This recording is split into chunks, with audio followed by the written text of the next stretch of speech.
देखो बच्चों, हमने लास्ट वीडियो में रे ऑप्टिक्स के 32 क्वेश्चन कराए थे। अब इस वीडियो में हम अगले क्वेश्चन कराते हैं। ओके, स्टार्ट करते हैं। देखो, ये क्वेश्चन मैंने लास्ट वीडियो में लास्ट में कराया था, लेकिन माइक की थोड़ी प्रॉब्लम हो गई थी, तो फिर आवाज़ नहीं आई थी। ठीक है, तो इस क्वेश्चन को हम अगेन कर लेते हैं। तो पढ़ो इस क्वेश्चन को। A plano convex lens fits exactly into a plano concave lens. एक प्लेनो कॉन्वेक्स लेंस है इस तरीके से, और एक प्लेनो कॉन्वेक्स कॉन्केव लेंस में क्या है, फिट है। इसका इफेक्टिवनेस दे रखा है μ1, इसका μ2। तो इसकी इक्विवेलेंट फोकल लेंथ पूछिए। ठीक, तो अब हम इसके अलग फोकल लेंथ निकाल लेंगे, इसकी फोकल लेंथ अलग निकाल लेंगे, और उनका फिर कॉम्बिनेशन क्या लगाते हैं, फॉर्मूला। ठीक है, अब देखो, तो ये हो जाएगा तुम्हारा μ1, ये रेडियस कितनी रखी है, r, तो 1/f1, ये जाएगा μ1 माइनस 1/, देखो ये वाली रेडियस कितनी आ गई, इनफाइनाइट, 1/r1 होता है, माइनस 1/r2, और r2 प्लस के लगेगा माइनस के, क्योंकि सेंटर किधर जा रहा है, लेफ्ट की तरफ। ठीक है, अब देखिए अपॉन r, 1/f बना गया। ठीक है, अब कॉनकेव लेंस की बनाएंगे, इसके बाद इसका निकालते हैं, ये μ2, ये r, ये इनफाइनाइट, तो ये जाएगा 1/f2 equals to μ2 minus 1/r1, r1 किसका आ जाएगा, नेगेटिव का, माइनस 1/r2 किसका आ जाएगा, इनफाइनाइट, तो ये आ जाएगा 1/f2 equals to μ2 minus 1/r। अब इक्विवेलेंट फोकल लेंथ चाहिए, तो 1/f equals to 1/f1 plus 1/f2, तो ये आ जाएगा 1, ये क्या है, 1/f1 के पे μ1 minus 1/r minus μ2 minus r। ठीक है, अब देखो माइनस अंदर चला जाएगा, माइनस से ये क्या हो जाएगा, कट जाएगा, तो ये आ जाएगा μ1 माइनस μ2 r। तो क्या आंसर आ जाएगा, इसका उल्टा कर देंगे, एफ निकालने के लिए कर देंगे उल्टा। कौन सा ऑप्शन सही है, ये ऑप्शन सही है, समझ आ गया। ठीक है, अगला question, When a bioconvex lens of glass having refractive index this liquid में डिप किया गया प्लेन शीट, अगर तुम किसी लेंस को उसी के रिफ्लेक्टिव इंडेक्स वाले मटेरियल में डिप कर दोगे तो वो क्या बन जाएगा, plane sheet, same reflective index में। ठीक, this imply that liquid must have reflective index equals to that of glass. Option A सही है। A bioconvex lens has a radius of curvature, एक कॉन्वेक्स लेंस है जिसका रेडियस ऑफ कर्वेचर कितना रखा है, 20 centimetre. Which one of the following option describe the image, ये किसका है, form of an object, height 2 centimetre, देखो एच दे रखा है 2 सेंटीमीटर, यू दे रखा है माइनस के 30 सेंटीमीटर, बट फोकल लेंथ नहीं दे रखी, और इसका रिफ्लेक्टिव इंडेक्स नहीं दे रखा, तो ग्लास का समझेंगे, और ग्लास का रिफ्लेक्टिव इंडेक्स कितना होता है, 1.5। और मैंने बताया था कि 1.5 रिफ्लेक्टिव इंडेक्स के लिए जो इसकी फोकल लेंथ आती है वो क्या जाएगी, प्लस क्या, डायरेक्ट फॉर्मूला के लिए इसे याद कर लो शॉर्ट की तरह से। ठीक है, तो 20, एफ कितना है 20, और एक ऑब्जेक्ट किस पर रखा है, 30 -30 पर, तो एफ और 2f के बीच में रखा है, किसके बीच में रखा है, एफ और 2f के बीच में, तो जो इसकी इमेज बनेगी वो 2f से दूर बनेगी, इधर 2f से क्या बनेगी, दूर, और कैसे बनेगी, लार्ज बनेगी, कैसे बनेगी, लार्ज, तो रियल बनेगी, इन्वर्टेड बनेगी, और कैसी बनेगी, लार्ज, तो 2 सेंटीमीटर है तो क्या हो जाएगा, 4 सेंटीमीटर, ये बिना पेन चला सकते हो, रियल बनेगी, इन्वर्टेड बनेगी और लार्ज बनेगी, तो रियल तो इसी में और इसमें, बट इसमें डिमिनिश्ड, इसमें कैसी है, लार्ज। लार्ज कैसे पता लगा, जब ऑब्जेक्ट पास होता है तो इमेज कहाँ चली जाती है, दूर चली जाती है, समझ मारी होगी, तो उसका ऑप्शन कौन सी, सी। ठीक, अब a lens having focal length F, same यही कोई, अच्छा, a lens having focal length F and aperture diameter D, अच्छा एक लेंस है इसकी फोकल लेंथ कितनी है, एफ। ठीक, इससे जो इमेज बनती है, इमेज उसकी इंटेंसिटी दे रखी है आई। अब वो कह रहे हैं कि इसके अंदर, लेंस के अंदर हमने कह दिया जैसे लेंस है, इसके अंदर हमने एक होल कर दिया है, देखो बीचों बीच में, बीचों बीच में, और इसका डायमीटर कितना है, d/2। तो पूरी डायमीटर डी है, तो रेडियस मान लो r/2 हो जाएगी। तो ये रेडियस कितनी कर दी, r/2। ये रेडियस कितनी थी, r। तो जो ये इमेज की जो इंटेंसिटी होती है, मतलब किसकी इंटेंसिटी, इमेज की इंटेंसिटी, वो लेंस के एरिया के होती है प्रोपोर्शनल। तो इमेज की जो इंटेंसिटी है, इमेज इंटेंसिटी लेंस के एरिया कैसे है, प्रोपोर्शनल। ठीक, तो पहले एरिया कितना था, पाई r स्क्वायर। अब क्या हो गया, रेडियस आप हो गई पाई, सॉरी ये तो कट गया, इतना बचा। तो अब एरिया कितना बचा, बचा हुआ एरिया, बचा हुआ एरिया क्या होगा, पाई r स्क्वायर पहले से था, कितना रिमूव कर दिया इससे, पाई r/2 का होल स्क्वायर। ये तो हो जाएगी, कैविटी बनेगी, क्या बनेगी, कैविटी, या फिर उस पर ब्लैक होल्स कर दी। तो ये हो गया 3/2 पाई r स्क्वायर। तो a डैश बराबर क्या हो गया, 3/2, 3/4, सॉरी r/4 है, r/2 का होल स्क्वायर क्या होता है, r/4। तो ये क्या बचेगा, 3/4 बचेगा। तो 3/4 ए बचेगा। तो जब एरिया 3/4 बचेगा, ये वाला, ये वाला, तो इंटेंसिटी भी क्या होगी, 3/4। तो कौन सा ऑप्शन सही है, ये वाला।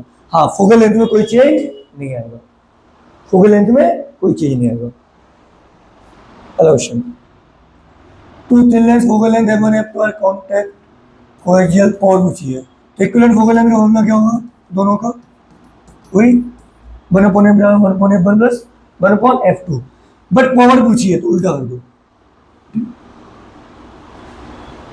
A boy trying to start fire by focusing sunlight,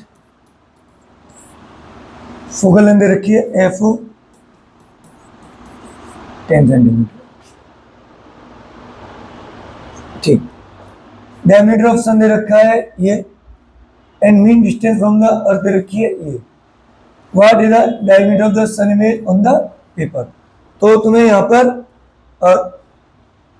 you they रखा है, मीन डिस्टेंस कितनी है, यू 1.5 इंटू 10⁻11, ठीक है। और तुम्हारा दे रखा है HO, डायमीटर होगा वो किससे कम करेगा, सन का H होगा, क्या रखा है 1.39 into 10⁻9। What is the diameter of sun image, HI पूछा है, क्या पूछा है, HI। ठीक, अच्छा एक बात बताऊं मैं तो, अगर कोई ऑब्जेक्ट इनफाइनाइट, इसको हम इनफाइनाइट एज्यूम कर सकते हैं ना, क्या एज्यूम कर सकते हैं, इनफाइनाइट लार्ज। तो इनफाइनाइट पे रखे ऑब्जेक्ट की इमेज कहाँ बनती है, फोकल लेंथ पे, कहाँ बन जाएगी, फोकल लेंथ पे। तो क्या ये वी का काम नहीं करेगा, वी का काम करेगा, क्योंकि ऑब्जेक्ट क्या रखा है, इनफाइनाइट, लार्ज डिस्टेंस को बोलते हैं इनफाइनाइट। तो वी हो गया तुम्हारा जो एफ का, जो वी है वो किसका काम करेगा, एफ का। तो वी बराबर दे रखा है 10, ये हमने पता लगा लिया। हमें यू बताइए, यू बताइए, एच ओ बताइए, एच आई निकालना है। तो एम का फॉर्मूला क्या होता है, H I upon H O V upon U, समझ आया। तो ऐसे क्या निकलेगा, एच आई। और इसमें समझने वाली जो चीज थी वो ये थी कि हम वी क्या लिखेंगे, तो वी एफ ही निकल जाएगा, क्योंकि अगर ऑब्जेक्ट इनफाइनाइट पे होता है तो इमेज क्या बनती है, उसकी फोकस पर बनती है, क्या बनती है, फोकस पर। ठीक है, निकाल लेना। तो इसका जो आंसर आएगा चेक कर लेना, थर्ड आएगा, निकाल लेना, बिल्कुल आ जाएगा। नेक्स्ट क्वेश्चन, एक convex lens and convex lens each having same focal length contact और पूछी है। तो 1/f बराबर 1/f प्लस 1/f2 सेम है, तो ये जीरो आ जाएगा, कट जाएगा, कौन किया कॉन्वेक्स से प्लस माइनस करके। तो 1/f बराबर क्या हो जाएगा, जीरो, एफ बराबर क्या हो जाएगा, इनफाइनाइट, बट पावर पूछिए, क्या पूछिए, पावर। 4 की हो जाएगी 0। ठीक, नेक्स्ट क्वेश्चन, और 0 हो जाएगी। देखो अगर एक्स एस कट करेंगे तो फोकल लेंथ वही रहती है, और बाई बाई डैश कटिंग करेंगे तो फोकल लेंथ क्या हो जाएगी, डबल। तो x S cut F dash है, तो ये फर्स्ट वाला ये है, सेकंड वाला ये है, तो ये ऑप्शन सही है। और अपन लोग ऐसे कटिंग करेंगे तो फोकल लेंथ वही रहेगी, क्योंकि म्यू और आर वही रहते हैं। अगर वर्टिकली कट करोगे तो क्या हो जाएंगे, आर चेंज हो जाएंगे, इससे क्या चेंज हो जाएगी, तुम्हारी फोकल लेंथ। और हाफ कट कर दिया तो फोकल लेंथ क्या हो जाएगी, डबल हो जाती है। ठीक है, बता रखा है। एक convex lens dip same question है, इन्फिनिट हो जाएगी। अगर कॉन्वेक्स लेंस को उसी के रिफ्लेक्टिव इंडेक्स वाले मीडियम में डुबो दिया जाए तो प्लेन शीट बन जाती है, और मतलब इनविजिबल चीज हो जाती है, तो उसकी फोकल लेंथ कितनी होगी, इन्फिनिट। कितनी होगी, इन्फिनिट। तो focal length will become infinite. ये क्वेश्चन मैंने लास्ट वीडियो में कराया था, देख लेना। और वहां पे आंसर कितना आया था, x/2 आया था। क्या आया था, x/2। डिटो ये क्वेश्चन था लास्ट वीडियो में, कोई चेंज नहीं है। यहाँ डी है, वहां पर क्या है, x। कर लेना। प्लेनो कॉन्वेक्स लेंस मुझे रखा है, रेडियस कर्वेचर। ये क्वेश्चन सिल्वरिंग ऑफ लेंस है, कहां से, सिल्वरिंग ऑफ लेंस है। तो इस तरीके से प्लेनो कॉन्वेक्स लेंस है, और इसका म्यू कितना है, 1.5। तो इसके हम एफ निकाल लेंगे, 1/f बराबर म्यू -1 1/r1 - 1/r2। लेंस में फॉर्मूला 1.5 - 1, r1 पॉजिटिव कितने रख देंगे, +10, r2 कितना है, इनफाइनाइट, तो 0.5/10, ये आ जाएगा 1/20, तो f आ जाएगा 20 सेंटीमीटर। ये लेंस की फोकल लेंथ आ गई, किसकी आ गई, लेंस की। अब हमने इसमें क्या कर दी है, सिल्वरिंग कर दी है। क्या कर दी है, सिल्वरिंग। सिल्वरिंग करने के बाद ये मिरर बन जाएगा, क्या बन जाएगा, मिरर, अंडर अंडर। अब इस मिरर की इक्विवेलेंट फोकल लेंथ निकालनी है, बस सिल्वरिंग ऑफ लेंस कहते हैं। क्या कहते हैं, सिल्वरिंग ऑफ लेंस। तो सब लोग इस फॉर्मूले को याद कर लो, ये सिल्वरिंग ऑफ लेंस की इक्विवेलेंट फोकल लेंथ का फॉर्मूला है। क्या होता है, 1/fm। fm focal length of mirror, जो सरफेस मिरर बन चुका है उसकी focal length, -2 focal length of lens, जो पहले लेंस की फोकल लेंथ थी वो। ठीक है, अब एफएम तो नहीं दे रखी, बट निकाल सकते हैं रेडियस से। ये रेडियस कितनी है, इनफाइनाइट। कितनी है, इनफाइनाइट। तो एफएम भी क्या हो जाएगी, इस प्लेन मिरर की, इनफाइनाइट। तो ये जाएगा 2/fl कितना है, 20।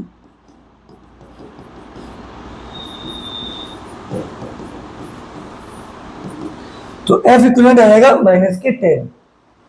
माइनस का मतलब क्या है, यहाँ पे माइनस का मतलब है ये लेंस कॉनकेव लेंस की तरह बिहेव करेगा, कॉनकेव मिरर की तरह बिहेव करेगा। किस तरह बिहेव करेगा, कॉनकेव मिरर की तरह से। इस साइन से पता लग जाएगा ये किस तरह से बिहेव करेगा, किस मिरर की तरह से। तो अच्छा क्वेश्चन था ये वाला फॉर्मूला याद रखना, इंपोर्टेंट है। ठीक, next question, a plano convex lens is made of refractive index 1.6, radius of curvature दे रखा है। ये लेंस में फॉर्मूला लगा दो, आंसर आ जाएगा। प्लेनो कॉन्वेक्स लेंस है, कौन सा लेंस है, प्लेनो कॉन्वेक्स लेंस। तो 1/f इक्वल्स टू म्यू कितना है, 1.6 - 1, r1 इनफाइनाइट, r2 लगा दो -60, तो 0.6 माइनस क्या हो जाएगा, प्लस, उल्टा कर दो 100 आ जाएगा। लेंस में फॉर्मूला आपको दो। Next question, the focal length of conversion lens measured for a violet green red. तो एक बात बताऊं, तुम लोग ये याद कर लेते हो, बिब्लियोन सबसे ज्यादा डेविएशन किसका होता है, वायलेट का। तो जिसका डेविएशन सबसे ज्यादा होगा वो पहले फोकस पे पहुंचेगी, तो उसकी फोकल लेंथ सबसे कम होगी। तो सबसे कम फोकल लेंथ किसकी होती है, वायलेट की, और सबसे ज्यादा फोकल लेंथ किसकी होती है, रेड की। ठीक, तो निकाल सकते हैं। तो सबसे कम फोकल लेंथ वायलेट की और सबसे ज्यादा किसकी, रेड की। ये तरीका जानेगा, ठीक नहीं, we will get FV, FG, FR। तो रेड की फोकल लेंथ सबसे ज्यादा होगी और वायलेट की फोकल लेंथ सही तो ग्रीन की कम होगी, नहीं होगी, ये ऑप्शन सही है। ठीक, सबसे ज्यादा फोकल लेंथ किस कलर के लिए होती है? रेड कलर के लिए होती है। ठीक, याद रखना, क्योंकि इसका रिफ्रैक्टिव इंडेक्स रेड कलर के लिए सबसे कम होता है। ठीक, बिल्कुल सही है, बाकी कोई ऑप्शन सही नहीं है, पहले ही सही है।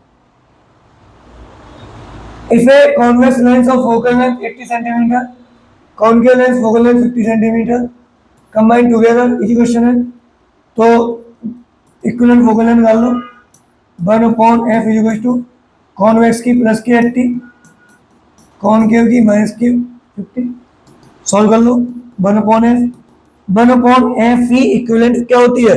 4 हो जाती है, तो एलसीएम आ जाएगा तुम्हारा कितना? 400 5 minus 8,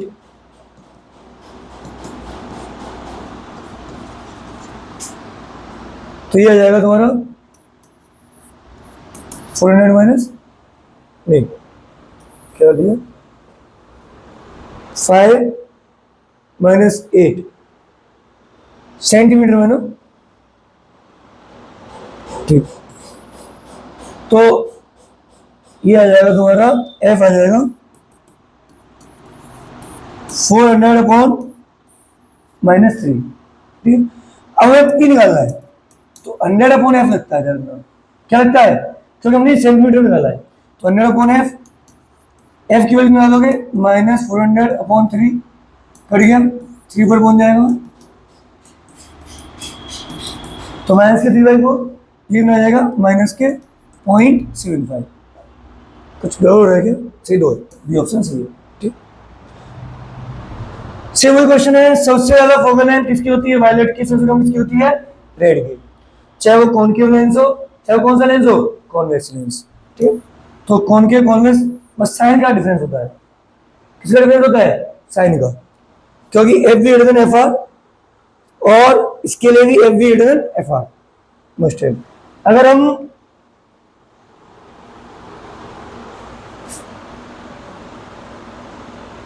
focal length of concave lens for violet red respectively, अच्छा एफ बी एफ आर किसके लिए है?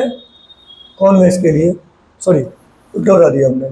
सबसे ज्यादा किसकी होती है? रेड की, और सबसे कम किसकी होती है? वायलेट की, ये भी तो बताया था, भी हो गया। और सबसे ज्यादा फोकल लेंथ किसकी होती है? रेड की, सबसे कम किसकी होती है? वायलेट की, तो ये वाला सही है। F B greater than F are, नहीं ये नहीं, बी ऑप्शन सही है। दोनों में F B greater than F are, F B greater than F are, दोनों में आर का ही ज्यादा आएगा। ठीक, question, a lens is placed between source and light and ball, इसकी देखो एक लेंस है, एक ही बॉल है, इसके एक ऑब्जेक्ट की यहाँ पे एक इमेज बनी जिसका एरिया A1, फिर इस लेंस को डिस्प्लेस कर दिया गया अलग पोजिशन में, फिर इसका एरिया क्या बनता है? इस लेंस का A2। तो ये लेंस का डिस्प्लेसमेंट मेथड वाला क्वेश्चन है। तो लेंस के डिस्प्लेसमेंट वाले मेथड में जो ऑब्जेक्ट की हाइट आती थी, जो ऑब्जेक्ट की हाइट आती थी वो आती थी इमेज की हाइट I1 इंटू I2 का ज्योमेट्रिक मीन। और यहाँ पे ऑब्जेक्ट की हाइट ना पूछ के उसने एरिया पूछ लिया। क्या पूछ लिया? एरिया। तो एरिया क्या आ जाएगा? पहली वाली इमेज का एरिया इंटू दूसरी वाली इमेज का कौन सा मीन? Geometric mean. ठीक, तो ये फॉर्मूला तुम्हारा डिस्प्लेसमेंट मेथड का है, जिसमें हम कॉन्वेक्स लेंस क्या निकालते हैं? फोकल लेंथ निकालते हैं। ठीक, कौन से मेथड से? डिस्प्लेसमेंट मेथड से, जिसमें एक ही ऑब्जेक्ट की इमेज एक ही जगह पर कितनी बार बनती है? 2 बार। ठीक है, समझ में आ गया? ठीक, अगला question,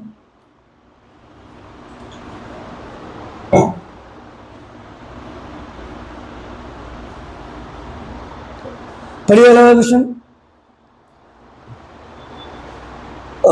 focal length of a convex lens of refractive index 1.52 centimetre, focal length of lens emerged in a liquid of refractive index 1.25। ये बिल्कुल लेंस में का फॉर्मूला क्वेश्चन है। तो 1/f equal to μ2 upon μ1 -1 1 upon r1 - 1 upon r2, ये रखी कितनी centimetre? 2 centimetre.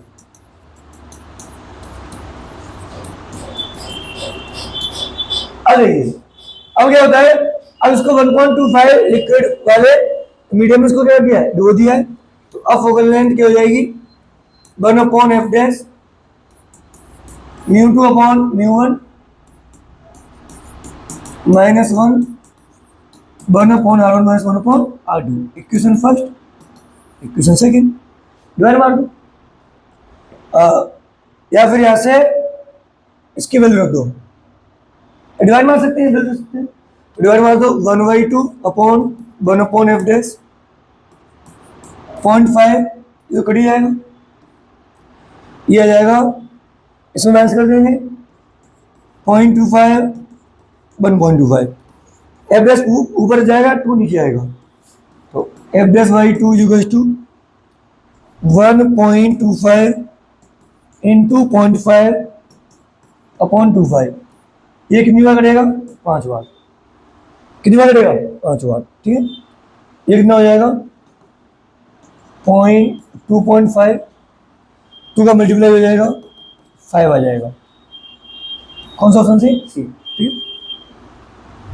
अगला क्वेश्चन, ऐसा क्वेश्चन हमने लास्ट वीडियो में किया है, इंसिडेंस एंगल दे रखा है, ये 90 एंगल है, और कौन सी रे है, ग्रेजिंग रे, तो हमने डायरेक्ट फॉर्मूला लगाया था कि जब इस तरह की कंडीशन हो तो साइन आई बराबर अंडर क्या होता है, म्यू स्क्वायर माइनस 1, आई कितना है 30, तो साइन 30 की वैल्यू कितनी होती है 1/2 म्यू स्क्वायर माइनस 1, स्क्वायर कर दो 1/4 5/4, तो म्यू बराबर क्या आ जाएगा, सेम क्वेश्चन लगाया था लास्ट वीडियो में, बस इसके लिए तुम्हें ये फॉर्मूला क्या करना है, याद रखना है, ठीक है, इस कंडीशन के लिए 90 और ग्रेजिंग के लिए। ये क्वेश्चन देखो, इलाइट ओरिएंटल है, ये ऐसे है, बिल्कुल परपेंडिकुलर है, तो जब इस वाले सरफेस पर इंसिडेंस परपेंडिकुलर होती है, तो जो ये प्रिज्म में एंगल है वही इसका यहाँ पे इंसिडेंस एंगल बन जाता है सेकंड सरफेस का, तो ये कितना एंगल होगा 6 डिग्री, ठीक है, और उसने ये एंगल पूछा है ई, इमरजेंसी एंगल, तो क्या लगा स्नेल लो, स्नेल लो क्या होता है μ1 sin I equal to μ2 sin r, mu ने 1.5, आई कितना 6 डिग्री, साइन आर कितना निकालना है, एंगल आर टू स्मॉल, तो साइन को यहाँ से क्या कर सकते हैं, हटा सकते हैं, तो 1.5 इंटू 6 डिग्री ई बराबर कितना आ गया 9 डिग्री, समझ में आ गया क्वेश्चन। अगला क्वेश्चन देखो, यहाँ पे बिल्कुल परपेंडिकुलर सरफेस पे आ रही है, जब कोई लाइट परपेंडिकुलर आती है तो बिल्कुल डायरेक्ट एंटर कर जाएगी विदाउट एनी डेविएशन, और उसका जो इंसिडेंस एंगल होगा वो उसके किसके बराबर होता है, प्रिज्म एंगल के, अब इसमें प्रिज्म एंगल कितना है 30 डिग्री, अब वो पूछ रहा है emergence, the angle of emergence from the prism. अब देखिए पहली बात तो हमें ये पता लगाना है क्या ये बाहर आएगी भी कि नहीं आएगी, तो इसका इंसिडेंस एंगल हो जाएगा ए, और वो किसके बराबर है 30 के बराबर, ठीक, और इस यहाँ पर अपन लोग चेक करेंगे बाहर आएगी कि नहीं आएगी, तो इसका रिफ्रैक्टिव इंडेक्स रखा है √3, इससे आपका क्रिटिकल एंगल पता लग जाएगा, साइन सी बराबर क्या होता है 1/μ 1/√3, क्रिटिकल एंगल हो जाएगा यहाँ पे ये वाली चीज, और इंसिडेंस एंगल कितना है 30, तो कौन सी कंडीशन होनी चाहिए अब बाहर आने के लिए, I should be less than critical angle, बाहर आने के लिए जो आई होना चाहिए वो सीधे क्या होना चाहिए, कम होना चाहिए।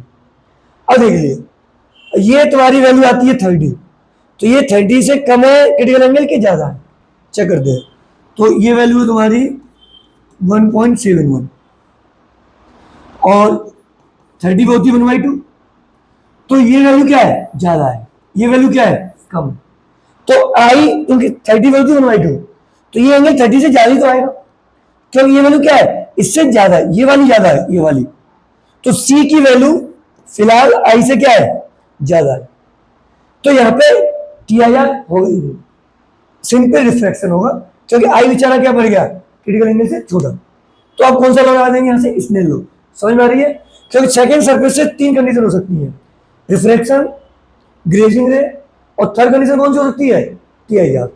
टी आई आर का होता है जब आई ग्रेटर क्या होता है सी, ग्रेजिंग का होता है जब आई इक्वल टू क्या होता है सी, और रिफ्लेक्शन क्या होता है, जब आई लेस देन क्या होता है, सी। तो अब इस वाले केस में आई लेस देन क्या हो रहा है, सी। अब स्नेल लगा दो, तो स्नेल लॉ क्या आता है, mu sine I equal to mu one sine I equal to mu two sine R. तो म्यू वन कितना हो जाएगा, √3 साइन 30 म्यू टू कितना 1 साइन आर 1/2 √3/2 रहा साइन आर। तो इमरजेंसी एंगल कितना आ जाएगा, 60 डिग्री। समझ आ गया। Question: Array incident at an angle of incidence I on one surface of small plane emerge normally from the opposite surface if the reflection देखो क्या है, मान लो एक लाइट है जो उस पर इंसिडेंस हो रही है आई एंगल में, और उसके बाद बिल्कुल इस पर परपेंडिकुलर जा रही है, फिर इसके बिल्कुल कैसे निकल जाएगी, परपेंडिकुलर। तो नॉर्मली आउटसाइड हो रही है सेकंड सरफेस से। तो यहां पे देखो, अब ये इमरजेंसी से परपेंडिकुलर है कि नहीं, तब भी ये एंगल जो प्रिज्म एंगल है वो इसके बराबर होगा, ये प्रिज्म एंगल इसके क्या होगा, बराबर, इस वाले आर के बराबर। ठीक है, अब आई निकालना है तो क्या लगा दो, इसमें लो। तो इसमें लो क्या होता है, mu 1 sine I mu 2 sine R. Mu 1 क्या हो जाएगा 1 आई, म्यू 2 कितना म्यू आर की जगह क्या लेंगे ए, ये बराबर है याद रखना इसकी वजह से। तो ये आ जाएगा एंगल साइन टू स्मॉल, तो साइन को क्या कर सकते हैं, हटा सकते हैं। तो आई बराबर क्या आ जाएगा म्यू ए। कौन सा ऑप्शन सही, C. Next question, reflectiveness of material frame में रखा है, angle of frame 30, one of two surface of the frame is made mirror inverse coating beam of incremental light enter frame from the retraced path। तो इसमें क्या किया है, same यही question था, पाथ को रिट्रेस कर रही है, सेकंड वाले सरफेस पे पहुंच गई तो पक्का परपेंडिकुलर पहुंचेगी मिरर पे, ये मिरर बन गया सेकंड वाला। सेम डायग्राम में कोई चेंज नहीं है, अभी रिट्रेस कर जाएगी, सेम सेम क्वेश्चन बन गया भाई, रिट्रेस कर जाएगी पाथ को। तो ये एंगल कितना दे रखा है दोबारा, प्रिज्म एंगल 30, तो एंगल 30, और ये रिफ्लेक्टिव कितना रखा है √2। क्या पूछा, इंसिडेंस एंगल, तो ये ठीक है, ये 30 ही इसके बराबर हो जाएगा। तो म्यू 1 मतलब 1 साइन आई, म्यू 2 कितना √2 साइन 30। तो sine I equal to 1/2 sine I equal to 1/√2, I कितना हो जाएगा 45। समझ में आ गया कॉन्सेप्ट, ठीक है। Question, the angle of incidence for a ray of light incident at an reflective frame में रखा आई बराबर 45, ए बराबर 60, मिनिमम डेविएशन की कंडीशन है, किसी कंडीशन है मिनिमम डेविएशन की। तो minimum deviation condition frame, the angle of minimum deviation पूछा है, तो डेल्टा एम क्या होता है 2i माइनस ए, फॉर्मूला याद रख लेंगे। तो कितना हो जाएगा 2i 90 माइनस 60 इक्वल टू 30। तो यार ये ऑप्शन सही है ये। अब म्यू का फॉर्मूला क्या होता है, तुमने याद किया होगा sine A plus delta M by 2, A की वैल्यू कितनी है 60, डेल्टा एम कितनी 30/2, ए की वैल्यू कितनी है, ए की वैल्यू रखी है 60/2, 90/2 45 वैल्यू कितनी होती है 1/2, साइन 30 वैल्यू कितनी होती है 1/2। सॉल्व कर लोगे तो म्यू बराबर क्या जाएगा √2। कौन सा ऑप्शन सही है, D. A beam of light consisting of red green blue colours red incident light. मैंने उस दिन बताया था अगर सबसे पहले TIR होगा तो किसका होगा, वायलेट का, तो सबसे ज्यादा यही डेविएट होता है। अब देखिए, अब वो कह रहा है कि रेड लाइट के लिए रिफ्लेक्टिवनेस ये है, ग्रीन के लिए ये है और ब्लू के लिए ये है। तो कौन सा बाहर निकलेगा, कौन सा अंदर रह जाएगा। बट उसने प्रिज्म एंगल दे रखा है ना 45। तो जब ये लाइट यहाँ पे आगे जाएंगी तो इंसिडेंस एंगल किसके बराबर होगा, प्रिज्म एंगल के बराबर। तो आई बराबर कितना है 45। टीआईआर की कंडीशन क्या होती है? आई ग्रेटर देन सी। तो साइन आई ये टीआईआर की कंडीशन है, किसकी? टीआईआर की। तो sine I greater than sine C. I की वैल्यू कितनी है? 45। तो sine 45 greater than sine C क्या होता है? 1/म्यू। 45 की वैल्यू कितनी? 1/√2 1/म्यू। Cross multiply. तो टीआई कंडीशन क्या आ जाएगी? उसका टीआईआर हो जाएगा जिसका √2 से वैल्यू क्या होगी? ज्यादा। तो √2 की वैल्यू कितनी होती है? 1.41। तो उस कलर का टीआईआर हो जाएगा जिसका रिफ्लेक्टिवनेस √2 से क्या है? ज्यादा। ये हमने टीआईआर कंडीशन निकाल ली इससे। तो 1.41 से कौन सा ज्यादा है? ग्रीन ज्यादा है और ब्लू ज्यादा है। तो ग्रीन और ब्लू का क्या आ जाएगा? टीआईआर। और रेड क्या आ जाएगी? रिफ्लेक्शन हो जाएगा, बाहर आ जाएगी। तो option number the frame will not separate the three colours except the red colours. Red colour तुम्हारा बाहर निकल जाएगा, रेड कलर क्या आ जाएगा? बाहर निकल जाएगा। और बाकी सब दोनों क्या हो जाएगा? टीआईआर। ठीक है, किसका? तुम्हारा ग्रीन का ब्लू का। ठीक है। The reflective angle of prism is A and reflective index of material prism is equal to a/2। तो फॉर्मूला होता है mu equal to sine upon sine method. तो ये म्यू दे रखा है कॉट, देखो क्या दे रखा है? Cot a/2। देखो क्वेश्चन को तुमने पॉज करके पढ़ लिया होगा, ठीक है? Sine a plus delta m/2 sine a/2। Cot को क्या लिख सकते हैं? Cos a/2 upon sine a/2 ले सकते हैं। ये क्या हो जाएगा? Sine a plus delta m/2 upon sine a/2। Cut गया ये। कॉस को साइन मीटर में कह सकते हैं, साइन 90 प्लस थीटा। मैथ है तो ये आ जाएगा a/2 डेल्टा m/2। साइन से साइन हट सकता है, ये एंगल आपस में क्या हो सकते हैं? बराबर। तभी तो होगा π/2 माइनस a/2 बराबर a/2 प्लस डेल्टा m/2। तो क्या पूछा इसने? Delta m। तो इधर कर लो, दो तो कर ही जाएगा। तो डेल्टा m आ जाएगा पाई माइनस 2a। क्या आ जाएगा? Pi minus 2a। तो 180 minus 2। Next question, the angle of prism is one of the silver the light रे falls in angle incident to a first surface return back। Same वही question है, अभी थोड़ी देर पहले कराया था। ये बैक हो जाएगी, ठीक है। बट इंसिडेंस एंगल क्या रखा है इसमें? 2a। ये एंगल ये है तो ये भी क्या होगा? ये याद कर लो, ये ठीक है। प्रिज्म एंगल यहाँ पर ये वाला एंगल बन जाएगा, अंदर का रिफ्लेक्शन एंगल, ठीक है। अच्छा लगा दो mu sine 2a equal to 1 sine A. Angles are too small. एंगल्स कैसे हैं? बहुत स्मॉल है या नहीं? इसमें नहीं माना। साइन 2a बोल दो, इसमें मत मानो। 2 sine A cos A equal to sine A. Sine A से साइन ए टेन से। तो क्या पूछा इसने?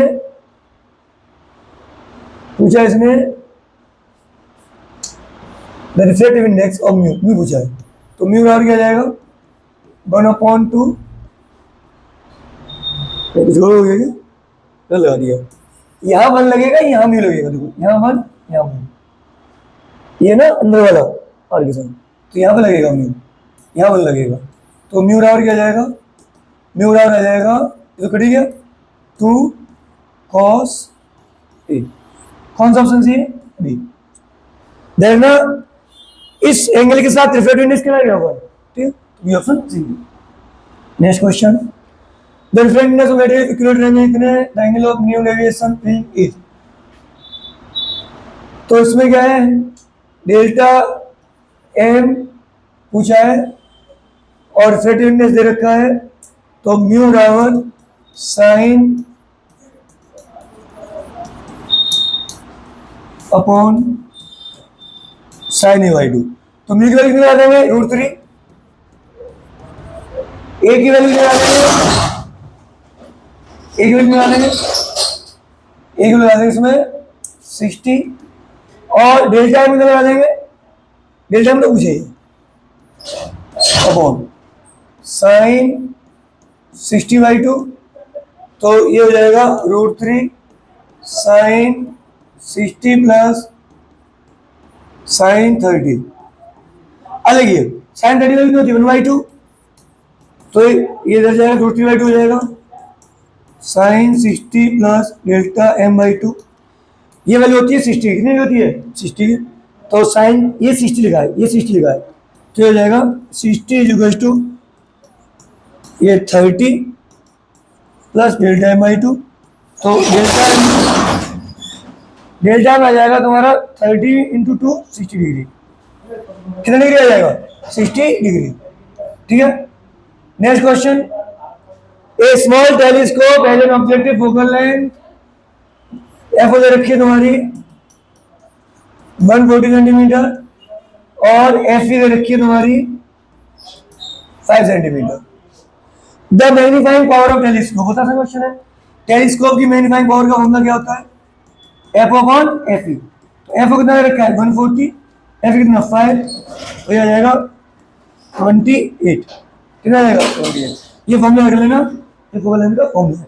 नेक्स्ट देखिए, a lens of large focal length and large aperture, देखो लार्ज फोकल लेंथ है और लार्ज क्या है अपर्चर, तो टेलीस्कोप में फोकल लेंथ लार्ज होने से मैग्नीफाइंग पावर बढ़ जाती है और लार्ज अपर्चर होने से क्या बढ़ जाती है, जो इंसिडेंट लाइट होती है उसकी इंटेंसिटी बढ़ जाती है। ठीक है, तो ये भी सही है, क्वालिटी विजिबिलिटी बढ़ जाएगी, ये भी सही है और ये भी सही है, रेजोल्यूशन बढ़ जाता है, बहुत तीनों सही है।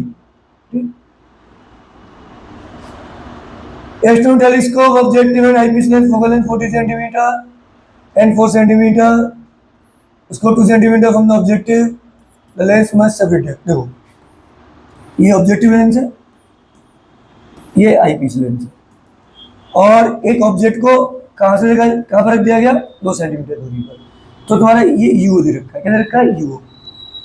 एफ की वैल्यू नहीं रखी है, देखो एफ की वैल्यू रखी है तुम्हारी 40 सेंटीमीटर, क्या से व्यू निकाल लेंगे किस फॉर्मूले से 1/f बराबर 1/v माइनस 1/u, तो 1/40 बराबर 1/v और u की वैल्यू माइनस के 200। ठीक है, तो ये आ जाएगा एलसीएम ले लो 5 - 1 4/200, तो 1/50, तो वी और नोट आ जाएगा 50 centimetre.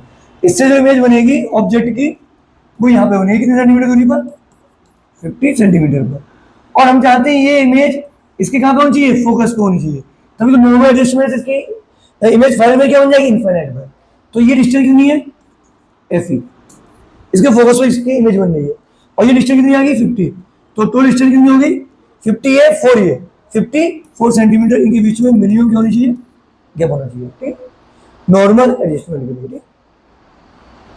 Next question, if the focal length of objective lens increase then magnifying power F बढ़ने पर माइक्रोस्कोप की फोकल लेंथ क्या जाती है डिक्रीज, क्योंकि सिंपल माइक्रोस्कोप हम होता है -L/f d/f e। ठीक, तो एफ नीचे आता है, ठीक है, ये एल लेंथ है, लेंथ बढ़ने पर एम बढ़ता है। ठीक, इस कंपाउंड माइक्रोस्कोप का क्या है मैग्नीफाइंग पावर का फॉर्मूला, तो माइक्रोस्कोप की डिक्रीज हो जाएगी और टेलीस्कोप की डिक्रीज, तो टेलीस्कोप फॉर्मूला क्या होता है -f/f e। ठीक, the magnifying power of a telescope is 9, note कर ले रहे 20 centimetre.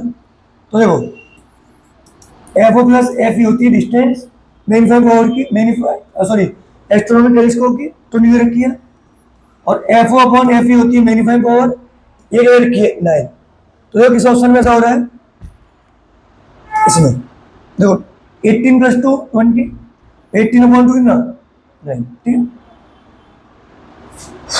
Astronomical telescope 10 fold m = 10, length दे रखा है एमओ प्लस 44, तो m हो जाएगा तुम्हारा F O upon F E = 10, तो एफ ओ क्या हो जाएगा 10 एफ ई, पुट कर दो यहाँ पे, तो 11 एफ ई बराबर क्या आ जाएगा 44, एफ यू डाल कितना आ जाएगा 4 सेंटीमीटर, तो एफ डाल कितना आ जाएगा 40 सेंटीमीटर।